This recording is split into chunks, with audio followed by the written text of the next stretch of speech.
जय श्री कृष्ण। आज हम बहुत ही इंटरेस्टिंग विषय लेकर आए हैं और इसमें हम आपको यह बताएंगे कि आपकी सही राशि कौन सी है। कहीं आप भी तो कुछ लोगों की तरह गलत राशि ही अपनी सही राशि मान के चल रहे हैं और जिसकी वजह से आपको सही परिणाम नहीं मिल रहे हैं। तो हम आज आपको बताएंगे कि आपकी सही राशि क्या है और अगर आपको पता नहीं है तो इस वीडियो को देखकर आप जान सकें और उसका फायदा ले सकें। और दूसरी सबसे महत्वपूर्ण बात हम आज आपको बताएंगे कि किस तरह से वैदिक ज्योतिष विज्ञान से किस तरह से जुड़ा हुआ है और इसमें विज्ञान के रूल्स को किस तरह से शामिल किया जाता है और जिससे हमें अच्छे नतीजे मिल सके। और एक सबसे बड़ी बात, क्या पृथ्वी की केवल दो ही गतियां हैं जो हमें बता दी गई है? कौन सी दो गतियां? एक गति यह कि पृथ्वी अपने अक्ष पर घूमती है और दूसरी गति यह कि पृथ्वी जो है वह सूर्य के चारों तरफ चक्कर कटती है। यह हमें पता है कि पृथ्वी की दो ही गतियां हैं, लेकिन आपको जान के यह आश्चर्य होगा कि इसके अलावा भी पृथ्वी की एक गति होती है जिसे पृथ्वी की तीसरी गति कहा जाता है। लेकिन इसके बारे में लोगों को पता ही नहीं है, लोगों को बताया ही नहीं जाता। इवन मैंने देखा है भूगोल से जुड़े विद्यार्थियों को भी इस बारे में नॉलेज नहीं होता है, इसके बारे में बताया ही नहीं जाता है क्योंकि यह कहीं काम नहीं आती। लेकिन जो कहीं काम नहीं आता वो ज्योतिषियों के जरूर काम आ जाता है कई बार। और बात जब सितारों की हो, पृथ्वी की हो, घूर्णन की हो, दूरियों की हो तो फिर उसको ज्योतिष में शामिल करना बहुत ज़्यादा जरूरी हो जाता है। तो यह जो तीसरी गति है ना, इसने ज्योतिषियों को काफ़ी दुखी किया है, लेकिन इसकी वजह से ही भारतीय ज्योतिष एक कदम आगे आ गया है पाश्चात्य ज्योतिष से। तो किस तरह से होता है यह सब कुछ हम आज आपको बताएंगे। तो सबसे पहले बात शुरू करते हैं राशियां कितने टाइप की। तो सबसे पहली राशि होती है चंद्र राशि जो चंद्रमा से देखी जाती है, दूसरी होती है सूर्य राशि जो सूर्य से देखी जाती है और तीसरी होती है राइजिंग साइन मतलब पूर्व दिशा में उदित होने वाली राशि जब आप पैदा हुए थे। इसको लग्न भी बोलते हैं, तो उसे बोल देते हैं लग्न। तो पहली राशि कौन सी हुई? चंद्र, सूर्य और लगन राशि। और फोर्थ राशि जो भारत में चलती है, बाहर कहीं नहीं चलती, वह होती है बोलते नाम की राशि। कि हमारे जो ज्योतिष ने तो हमें बताया था कि इसका नाम ये रखना चाहिए था, लेकिन हमने अपने मन से इसका नाम ये रख दिया, तो अब सर मेरे दो नाम हो गए, तो उसके हिसाब से अब मैं कौन सी राशि देखूं। तो इस तरह से ये चार राशियों का जो भ्रम बना हुआ है, तो इसको हम आज आपको मिटाने वाले हैं और किस तरह से आपको फायदा लेना चाहिए ज्योतिष का, यह भी बताने वाले हैं। सबसे पहले हम बात करेंगे सूर्य राशि की। तो सूर्य राशि के अकॉर्डिंग जब राशिफल देखते हैं तो हमें न्यूज़पेपर के अंदर राशि के आगे डेट्स लिखी हुई होती है। तो जब ऐसा देखते हो ना आपके राशि दे रखी है और डेट्स दे रखी है, तो इसका मतलब है यह सूर्य राशि के अकॉर्डिंग बता रहा है। क्यों बता रहा है? कि सूर्य जो है ना वो एक महीने तक एक राशि में माने जाते हैं, तो इस वजह से वो जो एक महीने का टाइम दे रखा है, तो इसका मतलब ये जो राशिफल दिया गया है यह सूर्य राशि के अकॉर्डिंग दिया हुआ है जब डेट्स दे रखी है। तो जब डेट्स दे रखी है तो इसका मतलब सूर्य राशि के अकॉर्डिंग दे रखा है। लेकिन इसके अकॉर्डिंग जो भविष्य कथन है उसमें कुछ दिक्कतें हैं। और सबसे बड़ी बात यह है कि जब ये जो डेट्स दे रखी होती है, कि जैसे दे रखा है कि सूर्य मेष राशि के अंदर 21 मार्च से 19 अप्रैल के बीच में रहेंगे और उनका राशिफल ये है, तो ऐसे लिखा होता है मेष, उसके आगे लिखा होता है एरीज लिखा होता है, एरीज के आगे क्या लिखा होता है 21 मार्च टू 19 अप्रैल, इस तरह से लिखा हुआ होता है। लेकिन आप यह जानकर बहुत ही ज्यादा आश्चर्य में हो जाएंगे कि इस साल अगर देखा जाए 2021 के अंदर ही, तो 21 मार्च 22 मार्च के बीच, 21 मार्च का लगभग 14 अप्रैल तक सूर्य मेष राशि में है ही नहीं। तो अगर 2021 में पैदा हुआ कोई व्यक्ति अपना सूर्य राशिफल देखता है न्यूज़पेपर के अंदर जिसके आगे 21 मार्च टू 19 अप्रैल लिखा हुआ है और वह उसका बर्थ हुआ है 10 अप्रैल को, तो वह यही सोचेगा मैं तो मेष राशि का हो गया, मेरी सूर्य राशि मेष हो गई, तो मैं इसके अकॉर्डिंग देखूं। और जब वह देखता है तो वह गलत देख रहा है एक तरह से, क्योंकि उस समय तो सूर्य जो है वो मेष राशि में है ही नहीं, वो तो मीन राशि में है, मतलब उसके पहले पिछली वाली एक राशि के अंदर है। क्योंकि सूर्य जो है वो मेष राशि में जो है वो 14 अप्रैल को जाने वाले हैं। तो हर साल कुछ परिवर्तन होते रहते हैं डेट्स के। सूर्य हर वर्ष 21 मार्च को ही, जैसा इन्होंने मान लिया है, वैसा नहीं होता। हर साल सूर्य 21 मार्च को ही मेष राशि में नहीं जाते। कहीं कुछ राशिफल देने वाले 19 मार्च कर लेते हैं, आगे पीछे एक दो डेट्स कर देते हैं और उससे अकॉर्डिंग होता है। लेकिन इस बार देख लो आप, लगभग कितने दिन का गैप आ रहा है, लगभग 14 दिन का गैप आ रहा है, 14 से भी ज्यादा दिन का गैप आ रहा है। 21 मार्च कह रहे हैं और 14 अप्रैल को जाने वाला है। तो जब पहली राशि में ही इतना गैप आ रहा है तो आगे भी ये इसी तरह से चलता रहता है। तो आप क्या करते हैं, एक राशि आगे का भविष्यफल देख लेते हैं और फिर आप सही भविष्यफल नहीं देख पाते हैं, तो यह प्रॉब्लम हो जाती है। तो यह प्रॉब्लम क्यों हो रही है, यह सबसे बड़ा स्क्रू फंसा हुआ है। और इसके जब आपको आंसर मिलेगा ना तो आप बहुत आश्चर्य में रहेंगे। और वह आश्चर्य है कि आज दिन तक आपने पृथ्वी की दो ही गतियां सुनी होगी। पहली गति आपने यह सुनी होगी कि पृथ्वी अपने अक्ष के चारों ओर घूर्णन कर रही है और जिसकी वजह से दिन रात बन रहे हैं। और दूसरा आपने यह सुना होगा कि पृथ्वी जो है सूर्य के चारों तरफ चक्कर काट रही है। ये दो गतियां हैं। लेकिन एक तीसरी गति और होती है जिसके बारे में लोगों को पता ही नहीं है, लोगों को बताया ही नहीं जाता। तो यह तीसरी गति की वजह से ही सारी प्रॉब्लम क्रिएट होती है और इसकी वजह से ही गणनाओं में फेरबदल हो जाता है। किस तरह से, मैं आपको बताता हूं। आपको ये पहले तो यह तीसरी गति समझनी होगी कि यह तीसरी गति होती कैसे है। तो देखिए मैं आपको बताता हूं कि पृथ्वी खुद के चारों तरफ भी, सूर्य के चारों तरफ चक्कर चका रही है और अपने अक्ष पे भी घूम रही है। लेकिन एक जो तीसरी गति है जिसको बोलते हैं वॉबलिंग मूवमेंट ऑफ अर्थ। अर्थ क्या करती है, वॉबलिंग भी करती है। अब इसको हिंदी में वॉबलिंग को समझाना थोड़ा सा मुश्किल है, या इसको दो डगमग करना, इस तरह से हल्का सा डगमग होना, इसको इस तरह से मान लो। इसको किस तरह से समझ सकते हैं, तो इसके लिए मेरे एक बहुत ही अच्छे मित्र हैं जिनका नाम है धनराज, जो अपने स्कूल में प्रिंसिपल के पद पे कार्यरत हैं और मेरे बहुत ही अच्छे मित्र हैं। मैंने उनको कहा, निवेदन किया कि इस तीसरी गति को समझाना जरा सा मुश्किल है। तो उन्होंने मेरे लिए एक वीडियो बना के भेजा जो मैं आपके साथ में शेयर करने वाला हूं। तो जब आप इस वीडियो को देखेंगे ना तब आपको पता लग जाएगा कि तीसरी गति कैसी है। तो चलो देखते हैं। तो यहां पे जो आप वीडियो देख रहे हैं तो इसके अंदर एक ग्लास के अंदर आपने एक ए पॉइंट बना हुआ है और जब ये जो इसके अंदर जो घूर्णन करके वापस जो अपने ए पॉइंट पे आता है, जो वो पृथ्वी का अक्ष मान लीजिए, इसको आप पृथ्वी का अक्ष मान लीजिए, इसके ऊपर जो फैन की तरह लगा हुआ है ये जो घूर्णन करता है, तो ये जो सिंगल स्टिक जो है इसको आप पृथ्वी का अक्ष मानिए। तो यह अक्ष जब ए से ए के बीच में आता है, वापस ए से ए पॉइंट पे आता है, तो इसको लगते हैं लगभग 26,000 ईयर्स। तो पृथ्वी अपने अक्ष पे जब घूर्णन करती है तो जैसे इस ग्लास में पृथ्वी का अक्ष घूम रहा था ना, उसी तरह से पृथ्वी का अक्ष भी ए पॉइंट से ए पॉइंट में आने में लगभग 26,000 वर्ष लेता है। तो क्या होता है, इसकी वजह से क्या होता है कि आपको ये समझ में तो आ गया ना कि क्या प्रॉब्लम हो रही है। कहने का मतलब प्रॉब्लम ये हो रही है कि पृथ्वी खुद भी घूम रही है और सूर्य के चारों तरफ भी चक्कर लगा रही है और इस तरह से डगमग डगमग भी हो रही है। अब आपको समझ में आ रहा है। तो ये डगमग डगमग को समझाना थोड़ा सा, पृथ्वी का अक्ष जो है वो अपनी जगह से थोड़ा सा रोटेट हो रहा है और ये बहुत ही कम रोटेशन, मतलब ये इस ग्लास में तो बहुत जल्दी से दिख गया होगा आपको कि बहुत फटाफट ए से ए तक आ गया, लेकिन एक्चुअल में इस ए से ए में पृथ्वी के अक्ष को आने में 26,000 ईयर्स लगते हैं, मतलब 26,000 वर्ष लगते हैं। तो बहुत बड़ा टाइम होता है। तो इस वजह से इसको नगण्य कर लेते हैं कुछ लोग, इसके बारे में बात ही नहीं करते। लेकिन हम ज्योतिष इसको भी यूज करते हैं। तो इस घूर्णन की वजह से, इस तीसरे घूर्णन गति की वजह से, जिसको वॉबलिंग मूवमेंट ऑफ अर्थ कहा जाता है, इसकी वजह से क्या होता है कि सूर्य हर महीने एक पर्टिकुलर 365 दिन के बाद ही पर्टिकुलर जहां पे आना चाहिए वहां नहीं आ पाता और वह थोड़ा सा पीछे रह जाता है। इसको समझना थोड़ा सा प्रॉब्लमेटिक है। इसको मैं इसको अगर समझाने जाऊंगा तो पूरा आधा एक घंटे का बहुत बड़ा वीडियो बन जाएगा। तो बस आप ये समझ लीजिए कि इस तीसरी गति की वजह से ऐसी प्रॉब्लम हो जाती है कि सूर्य थोड़ा सा पीछे रह जाता है और 26,000 साल में एक पूरा चक्र होता है, तो वापस ये पूरा रोटेशन में 26,000 ईयर्स लगेंगे। तो अभी जो हो चुका है, तो सूर्य अभी इस के वजह से इतना ज्यादा पीछे हो चुका है कि अब जो है 14 अप्रैल को मेष राशि में प्रवेश करेगा, जबकि पुराने जमाने में या बहुत साल पहले ये 21 मार्च को ही कर जाता था जब उन्होंने वेस्टर्न एस्ट्रोलॉजर ने माना था।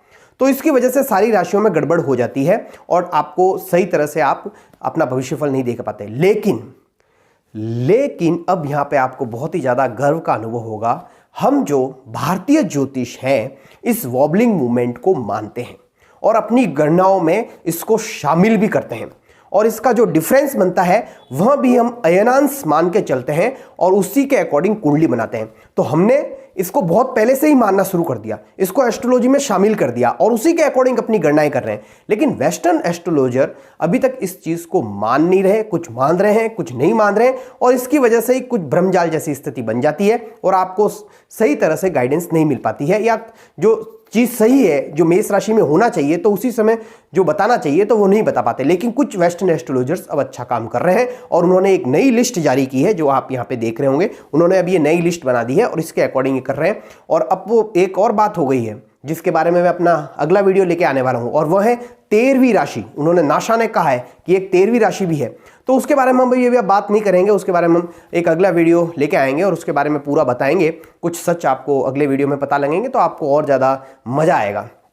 तो अब सूर्य राशि का कंसेप्ट आपके क्लियर हो चुका होगा, और सूर्य राशि को किस तरह से सही देखा जाए यह आपको पता लगाना है। तो आपको एक काम करना पड़ेगा, आपको अपनी जो जन्म चार्ट है उसके अंदर जाके देखना पड़ेगा कि सूर्य कौन से नंबर में स्थित है, और जिस नंबर में स्थित है उसके अकॉर्डिंग अपनी राशि आप मानिए और उसके अकॉर्डिंग आप भविष्यफल देखिए। जैसे सूर्य 1 नंबर में है तो एरीज के अंदर है, 2 नंबर के अंदर है तो पीसीज के अंदर है, मतलब कि इस तरह से आपको पीसीज के अंदर नहीं, टॉरस के अंदर है।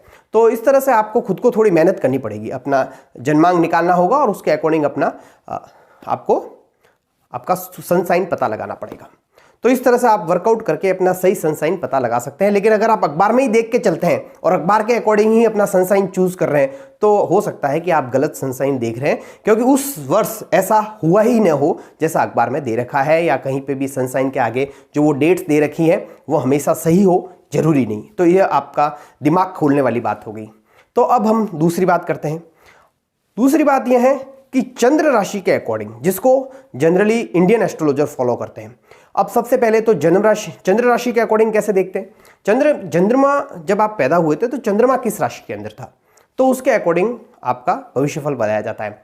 तो भारतीय जो ऋषि मुनि थे या भारतीय जो ज्योतिषाचार्य थे वो बहुत ही समझदार थे। अब मैं आपको कैसे बताता हूँ, इसका एक उदाहरण लीजिए। जैसे कि आपको पता ही नहीं है कि आप जब पैदा हुए थे तो चंद्रमा कौन सी राशि में था। सूर्य के बारे में पता लगाना फिर भी इजी है कि जब आप पैदा हुए थे तो सूर्य कौन सी राशि में था, क्योंकि सूर्य 1 महीने तक था, तो उसके बारे में पता लगाना बहुत ईजी है। अखबार के अंदर ऐसे डेट बना के भी दे दिया। लेकिन चंद्रमा तो हर 2 सवा 2 दिन में बदलता रहता है, राशि परिवर्तन करता रहता है, तो इसके बारे में जानना तो और ज़्यादा कॉम्प्लिकेटेड हो गया। तो उन्होंने एक बहुत ही अच्छा सिद्धांत रखा कि बच्चा जब पैदा होता है तो उसका चंद्रमा किस राशि में होता है, उसी के अकॉर्डिंग उनका नाम दे दिया गया। उसी के अकॉर्डिंग नाम दे दिया गया कि जब आप ज्योतिष से पूछने जाते हैं मेरे बच्चे का क्या नाम होगा, तो वह एक ही काम करता है कि चंद्रमा किस राशि के अकॉर्डिंग है, चंद्रमा किस राशि में है, और उसी राशि के अकॉर्डिंग आपको नाम बता दिया जाता है। तो यहां पर आपको एक लिस्ट दिख रही होगी। इस लिस्ट के अंदर अगर आपका नाम आपकी जो जन्मांक चक्र है या आपका जो कुंडली है उसके अकॉर्डिंग रखा गया है, तो आपके लिए यह लिस्ट बहुत बड़ी काम की है। और भारत में लगभग 90% लोगों का नाम ऐसे ही रखा जाता है। तो ये कितना अच्छी बात रखी उन्होंने कि आप केवल नाम बोलिए और आपका राशिफल आपको पता हो जाएगा, और यह कभी बदलने वाला भी नहीं। तो इसकी वजह से यहाँ पे जो अगर आप देख रहे हैं, अगर आपका नाम अ से शुरू होता है तो आपकी मेष राशि हो गई। अगर आपका नाम जो है व से शुरू होता है तो वृषभ राशि हो गई।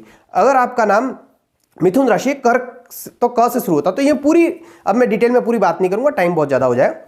तो इस तरह से केवल नाम का प्रथम अक्षर अगर आपको पता हो तो आप अपना राशिफल देख सकते हैं। कोई झंझट ही नहीं, किस दिन पैदा हुए, दिन में हुए, शाम को हुए, कोई रामायण ही नहीं है। केवल सीधा सा है, आप अपना नाम बताइए और अपना राशिफल देख लीजिए। और अब थोड़ी सी डिटेल में जाएंगे, ज़्यादा नहीं जाएंगे, थोड़ा सा डिटेल में जाएंगे। अब एक चीज़ तो है कि सूर्य 1 महीने तक रहता है और चंद्रमा जो है 2.25 दिन तक रहता है, 2.25 दिन तक रहता है। तो आपके ऊपर जो इफेक्ट आने वाला है, जो इम्पैक्ट आने वाला है, वह चंद्र राशि का हमेशा ज़्यादा आता है। यह आप मान के चलिए। इसका भी एक तो यह लॉजिक है क्योंकि यह 2.25 दिन में बदलती रहती है, तो वेरिएशन ज़्यादा हो गया। दूसरी बात यह है कि चंद्रमा को मन का कारक माना जाता है, सूर्य को आत्मा का कारक माना जाता है। तो मन पे इफेक्ट आने की वजह से, अगर मन कभी आपका सही नहीं हो, मन ही डिस्टर्ब हो, तो काम नहीं कर सकता इंसान। तो इसकी वजह से अगर मन पे कोई इफेक्ट ज़्यादा डाल रहा है या मन पे जो इफेक्ट ज़्यादा आ रहा है तो उसको ज़्यादा इफेक्टिव माना जाएगा। उसकी वजह से जो रिजल्ट आएंगे वो ज़्यादा इफेक्ट आएंगे। तो सूर्य राशि पे अगर कुछ प्रभाव आ रहा है तो उसका इफेक्ट कम होगा, चंद्र राशि पर अगर कोई इफेक्ट आ रहा है तो उसका प्रभाव ज़्यादा होगा। ये आप मान के चलिए, और यह ऐसा होता भी है। तो मैंने आपके 2 कंफ्यूजन तो मिटा दिए कि सूर्य राशि किस तरह से और उसमें क्या गलतियां हैं, उसको कैसे सुधार के आप यूज़ कर सकते हैं। दूसरा, मैंने आपको चंद्रमा राशि के अकॉर्डिंग बता दिया कि चंद्रमा के अकॉर्डिंग किस तरह से इजी वे में आप जान सकते हैं। और हमारा जो राशिफल आता है हर महीने वह लगभग चंद्र राशि के अकॉर्डिंग ही देते हैं, क्योंकि ऋषि मुनियों ने जब 7.5 निकाली या ढैया निकाली शनि की, तो वह चंद्र राशि के अकॉर्डिंग ही निकाली। तो उन्होंने बहुत अच्छा सिस्टमेटिक वर्क किया और चंद्र राशि के अकॉर्डिंग ही सब कैलकुलेशन किया। और दूसरा एक और बात बता दूं कि पृथ्वी के ज़्यादा करीब जो है ना वो चंद्रमा ही है, सूर्य थोड़ा सा ज़्यादा दूर है। तो इसकी वजह से जो ज़्यादा इफेक्ट है, जो हमारे मन पे इफेक्ट है, वह चंद्रमा का इफेक्ट ज़्यादा है। और सूर्य का इफेक्ट हमारी आत्मा पर है और चंद्रमा का इफेक्ट हमारे मन पे है। तो मन के ऊपर इफेक्ट आना ज़्यादा इफेक्टिव होता है, ये अब आप बात समझ के चलिए। अब आप बात करेंगे चंद्र राशि, सूर्य राशि होगी, चंद्र राशि होगी। अब हम तीसरी बात करेंगे। तीसरी राशि जो बोलती हैं उसको बोलते हैं राइजिंग साइन, मतलब आपका पूर्व दिशा में कौन सी राशि उस समय उदित हो रही थी या पूर्व दिशा में कौन सा लगन उदित हो रहा था। तो इसके बारे में थोड़ा सा पता लगाना मुश्किल होता है। इसके लिए आपको क्या करना होगा कि अपनी कुंडली के, जब भी आप किसी एस्ट्रोलॉजर के पास में जाओ तो उनसे एक बार पूछ लो कि मेरी लगन राशि कौन सी है या मेरा लगन कौन सा है। तो ये आप अगर उनसे पूछ लेंगे तो वही बेटर होगा, नहीं तो मैं आपको वो चार्ट भी समझाऊंगा, आप फिर भी कंफ्यूजन होते रहेंगे और उसमें नंबर भी पता होना चाहिए। तो इस सीधा सा एक प्रिंसिपल बना दो कि जब भी आपको मौका मिले आप किसी के पास में, एस्ट्रोलॉजर के पास में जाओ तो उन्हें पूछ लो कि मेरी लगन राशि कौन सी। इसका इफेक्ट भी बहुत ज़्यादा होता है क्योंकि ये हमेशा लगभग 2 से सवा 2 घंटे में बदलता रहता है। 2 से ढाई घंटे, कभी सवा 2 घंटे, 2 घंटे के बीच में यह लगन बदलता रहता है। तो इसका इफेक्ट और ज़्यादा आएगा, वेरिएशन और ज़्यादा हो गया क्योंकि वो 1 महीने में बदल रहा था, उसके बाद में 1 सवा 2 दिन में बदल रहा था और अब केवल 2 घंटे की बात होगी। तो ये ज़्यादा इफेक्टिव हो जाएगा। और अब बात करते हैं जो भारत की प्रॉब्लम है। भारत की प्रॉब्लम यह है कि यहाँ पर बोलते नाम की राशि, तो इसकी वजह से भी बहुत प्रॉब्लम आती है। लोगों के पास में अपनी डिटेल्स होती ही नहीं है। तो अब उनके लिए क्या सॉल्यूशन निकाला जाए कि मेरे पास में कब पैदा हुआ मुझे पता ही नहीं। तो उनके लिए एक अलग सिस्टम बनाया है कि आप अपने बोलते नाम की राशि से देख लो। अगर आपको कुछ पता नहीं है तो आप अपने बोलते नाम की राशि, तो अगर बोलते नाम की राशि किस तरह से होती है, ये चंद्र राशि वाली जो लिस्ट है ना, यही बोलते नाम की राशि। अगर आपका म से नाम शुरू होता है तो आपकी सिंह राशि हो गई। इसी तरह से बोलते नाम की राशि को अगर आप देखना है तो आप चंद्र राशि का देख के चल सकते हो। अब प्रॉब्लम आती है, एक अलग ही प्रॉब्लम है, वह यह है कि साहब मेरा नाम तो अलग है और मेरी राशि जो है वह अलग है। यह भी एक बहुत बड़ी कॉमन प्रॉब्लम है। तो ऐसे लोगों को मेरा यह निवेदन रहेगा कि आपके ऊपर जो इफेक्ट आएगा ना, वह दोनों राशियों का आएगा। वो किस तरह से मैं बताता हूँ। अगर आपका, जैसे आपका मान लिया जाए, आपका राशि चार्ट के अंदर आपकी राशि है मेष राशि, लेकिन आपका नाम वृषभ राशि पे व पे रख दिया, अ पे नहीं रख के आपका नाम व पे रख दिया, तो अब आपको दोनों राशि देखनी होगी। ये आपको ध्यान रखना है। आप ऐसे नहीं चल सकता कि आपके ऊपर अ का ज़्यादा इफेक्ट आएगा। एक बात तो क्लियर है, अ का इफेक्ट ज़्यादा आएगा क्योंकि आपकी उस समय जो राशि थी वो अ थी, लेकिन अब आपके ऊपर व का भी इफेक्ट आएगा क्योंकि आपका बोलता नाम व है। और इसका जो कनेक्शन जो है आपकी आयु से भी होगा। अगर बच्चा 7 साल का है, 8 साल का, 10 साल का है तो बोलते नाम की राशि का इफेक्ट कम आएगा। लेकिन जैसे जैसे एज बड़ी होती रहती है, तो बोलते नाम की राशि का इफेक्ट भी बढ़ने लगता है। जैसे कोई 50 साल का आदमी है, उसका कुछ नाम, बोलता नाम कुछ और है और राशि के अंदर कुछ और है, तो उसके 50 साल तक उसको उसी नाम से पुकारा गया है। उसके चारों तरफ जो तरंगे बनी है वह उसी राशि की बनी है। तो इस वजह से उस व्यक्ति पर उस राशि का प्रभाव ज़्यादा आएगा। और यह साइंटिफिक है, हम ये लोग मानते हैं। जैसे कि आप एक ही म्यूजिक बार बार सुनते हो तो क्या होता है, आपके ऊपर वो म्यूजिक हावी हो जाता है। आपकी सोचने, समझने और एक्ट करने का जो है उस म्यूजिक का ऊपर गहरा प्रभाव हो जाता है। ये आप मान के चलिए कि आप एक ही तरह का म्यूजिक, लोग गज़ल सुनते हैं, तो जब वो 30-40 साल या 20-30 साल गज़ल सुनेंगे तो उनका जो सोचने समझने का जो है वो सीरियसनेस और वो उस तरह से हो जाती है। तो इसी वजह से जो तरंगें आपके चारों तरफ, आपके आसपास रहती है, तो वो आपके ऊपर, आपके मन के ऊपर जरूर इफेक्ट डालती है। और गोचर का मन के ऊपर इफेक्ट बहुत ज़्यादा प्रभावी होता है। इसी वजह से ऋषि मुनियों ने चंद्रमा को कारक माना। तो इस वजह से बोलते नाम का इफेक्ट आपके ऊपर आता है और यह इफेक्ट जो है 30 साल के बाद में ज़्यादा बढ़ना शुरू हो जाएगा। छोटे बच्चों के काफ़ी सारे नाम रखे जाते हैं तो उसका हर नाम का इफेक्ट उसके ऊपर नहीं आएगा। लंबे टाइम तक जब 30 साल 40 साल एक ही नाम उसके आसपास बोला जाएगा तो उसका इफेक्ट जरूर आएगा। क्योंकि जब हम मंत्रों की बात करते हैं, जब हम किसी को कोई मंत्र देते हैं तो हम ऐसे बोलते हैं 10,000 जाप करना, 11,000 जाप करना या 1,00,000 जाप करना। तो वो जब जाप करेगा तो वो तरंगें पैदा होगी और उस तरंगों की वजह से कुछ चेंजेज होंगे।